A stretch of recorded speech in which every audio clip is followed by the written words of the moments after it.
Recipe video link add చేస్తున్నాను, ఈ షార్ట్లో చూసేయండి. ఉపవాసాల్లో ఉన్నప్పుడు ఉప్పు కూడా సైంధవ లవణం వాడతాం మేము. తగినంత సైంధవ లవణం వేసుకొని ఒకసారి కలిపి మూత పెట్టి కలుపుతూ వేయించుకోవాలి. సిమ్లోనే పెట్టి చేసుకోవాలి. ఇది అడుగున మళ్ళీ అడుగంటుతుంది.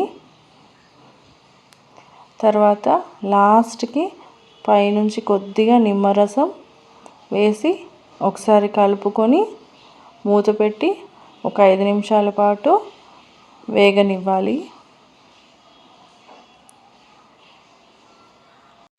మా అందరికీ ఫేవరెట్. యాక్చువల్గా మా అత్తమ్మ వాళ్ళకి ఉపవాసం ఉంటుంది, కానీ వాళ్ళతో పాటు మేము ఇదే తింటాము. సోమవారము మాకు చాలా ఇష్టము. మేము ఇలాగే చేసుకుంటాం. మీరు ఎలా చేస్తారు కామెంట్ చేయండి. వేడిగా సర్వ్ చేసుకుంటే చాలా టేస్టీగా ఉంటుంది. సాబుదానా కిచిడి రెడీ. మీరు ట్రై చేసి చూడండి. Thank you for watching. Please like, comment, share, subscribe.